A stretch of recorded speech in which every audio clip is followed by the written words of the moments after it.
Assalamualaikum warahmatullahi wabarakatuh. Kami dari Departemen Pasca Produksi akan mempresentasikan sistem standar mutu yang ada dalam Departemen Pasca Produksi.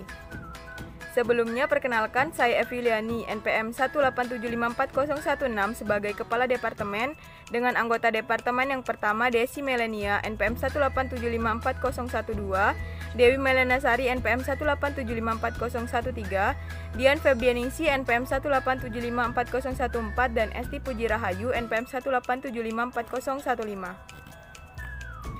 Berikut struktur Departemen Pasca Produksi. Manajer Pasca Produksi, kemudian di bawahnya ada Supervisor Pasca Produksi, kemudian ada Divisi Pergudangan yang bertugas mencatat setiap barang yang keluar dan masuk di dalam Departemen Pasca Produksi.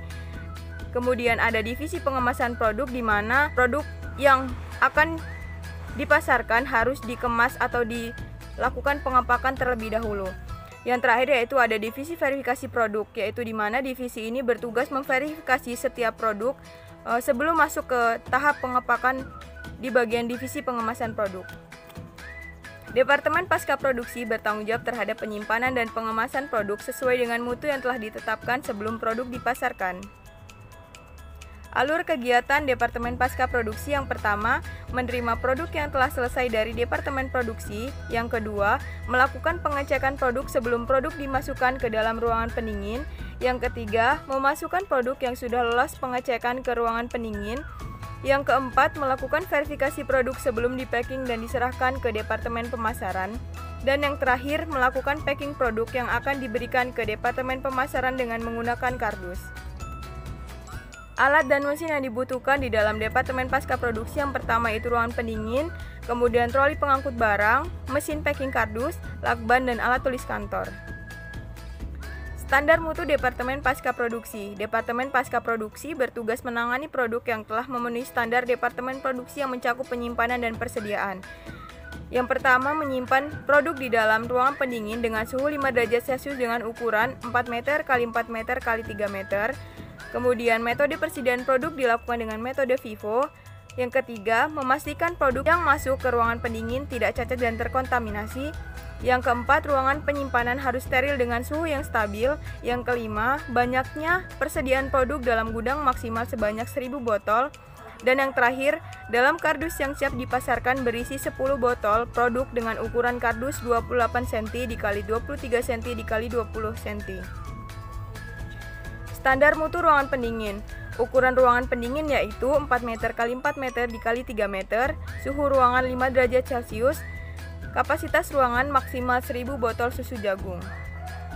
Standar mutu mesin packing kardus. Yang pertama, kapasitas ukuran kardus yang dapat dikemas minimal 140 mm dikali 150 mm, maksimal 500 mm dikali 600 mm. Kapasitas mesin per hari, yaitu perusahaan menggunakan mesin untuk 1000 kardus per harinya. Standar mutu kardus kemasan. Ukuran kardus yaitu 28 cm dikali 23 cm dikali 20 cm. Kapasitas kardus maksimal 10 botol susu jagung, dan jenis kardus yaitu kardus yang tahan air. Perkembangan konsep kualitas. Yang pertama, konsep tahap 1 sesuai standar. Menyimpan produk di dalam ruangan pendingin dengan suhu 5 derajat Celcius. Yang kedua, ruangan penyimpan harus steril dengan suhu yang stabil. Yang ketiga, metode persediaan produk dilakukan dengan metode FIFO. Yang keempat, banyaknya persediaan produk maksimal sebanyak 1000 botol.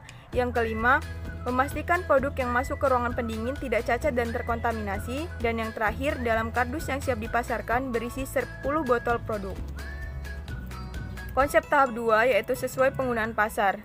Melakukan quality control pada produk yang sudah siap dipasarkan, memastikan produk dalam kondisi baik sebelum diberikan kepada Departemen Pemasaran, kemudian melakukan koordinasi dengan Departemen Pemasaran mengenai produk yang dipasarkan.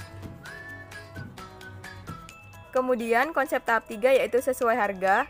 Penentuan konsep mutu sesuai harga mengikuti kebijakan perusahaan yang telah ditetapkan Departemen Keuangan, yaitu sebesar 15.000 per botol dengan ukuran botol 350 ml. Konsep tahap 4 yaitu sesuai perkembangan kebutuhan. Meningkatkan kapasitas ruang penyimpanan seiring bertambahnya jumlah produk yang dihasilkan, meningkatkan kapasitas peralatan seiring dengan bertambahnya jumlah produksi. Kemudian konsep tahap 5 sesuai budaya perusahaan. Yang pertama, mengikuti kebijakan perusahaan perihal budaya perusahaan yang berorientasi pada kualitas produk yang dihasilkan, menciptakan suasana kerja yang terkoordinir dengan baik dan tepat sasaran pada Departemen Pasca Produksi.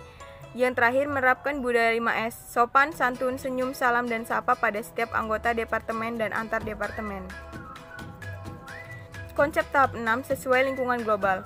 Pengelolaan limbah hasil Departemen Pasca Produksi secara terpadu, tidak membuang sampah hasil limbah pasca produksi, misalnya sisa kardus secara sembarangan. Cara yang dilakukan dalam perbaikan kontinu untuk mencapai efektivitas manajerial kelompok di Departemen Pasca Produksi yaitu menjalankan semua kegiatan pada Departemen Pasca Produksi sesuai dengan visi dan misi yang telah ditentukan perusahaan. Yang kedua, menjalankan tugas utama yang ada pada Departemen Pasca Produksi, melakukan pengembangan pada Departemen Pasca Produksi, salah satunya melakukan pengembangan pada teknologi yang digunakan secara berkala. Yang keempat, menyusun rencana terkait program kerja Departemen Produksi sehingga pada pelaksanaannya menjadi lebih efektif dan efisien. Dan yang terakhir, pengambilan keputusan yang dilakukan dengan mempertimbangkan pendapat anggota Departemen Pasca Produksi jika diperlukan. Cara untuk mengatasi masalah untuk perbaikan kontinu dalam dimensi hubungan interpersonal dalam kerjasama tim di Departemen Pasca Produksi yang dapat dilakukan adalah menjalin komunikasi yang baik, mampu bekerja sama dengan baik pada berbagai situasi, menumbuhkan rasa kekeluargaan antar anggota melalui kegiatan outbound atau employee gathering, menciptakan suasana kerja yang nyaman, memberikan motivasi dan dorongan antar anggota untuk menjaga kinerja, membuat peraturan dan tata tertib untuk membuat karyawan lebih disiplin, memberikan aspirasi atau gagasan jika diperlukan, menumbuhkan rasa saling percaya, mengikuti arahan kepala departemen dengan baik, bersikap saling menghargai dan menghormati sesama anggota, dan empati terhadap sesama anggota. Cara perbaikan kontinu dalam dimensi pengembangan personal dan profesional di departemen yang kami lakukan adalah sebagai berikut. Disiplin dan sadar akan tanggung jawab yang telah diberikan, mempunyai komitmen, menambah pengetahuan dengan cara membaca dan mengikuti seminar atau workshop, berusaha melakukan tugas dan tanggung jawab dengan baik, bersikap profesional dan bijaksana dalam pengambilan keputusan, bertanggung jawab atas kesalahan yang diperbuat dan berusaha memperbaikinya, selalu berkata dan bersikap jujur, serta kesiapsiagaan terhadap situasi yang terjadi. Tanggung jawab mutu dalam Departemen Pasca Produksi yaitu sebagai berikut. Yang pertama, melakukan perbaikan kontinu terkait sistem manajemen di Departemen Pasca Produksi guna meningkatkan kualitas mutu. Yang kedua, memantau dan menguji perkembangan semua produk yang diproduksi oleh perusahaan yaitu susu jagung. Yang ketiga, memastikan kualitas produk yang masuk ke Departemen Pasca Produksi sesuai dengan mutu yang ditetapkan sebelumnya. Memverifikasi kualitas produk susu jagung sebelum diserahkan kepada Departemen Pemasaran untuk dipasarkan agar sesuai dengan standar mutu yang telah ditetapkan. Dan yang terakhir yaitu memonitor produk susu jagung yang masuk ke Departemen Pasca Produksi. Cara atau solusi untuk mencapai komitmen total terhadap mutu. Setiap elemen Departemen Pasca Produksi bekerja sama dalam menjaga kualitas produk di Departemen Pasca Produksi dan memberikan sanksi kepada anggota Departemen Pasca Produksi yang tidak menaati standar manajemen mutu serta memberikan kompensasi atau penghargaan kepada anggota yang memiliki kontribusi yang lebih besar terhadap Departemen Pasca Produksi. Cukup sekian presentasi dari kami. Wassalamualaikum warahmatullahi wabarakatuh.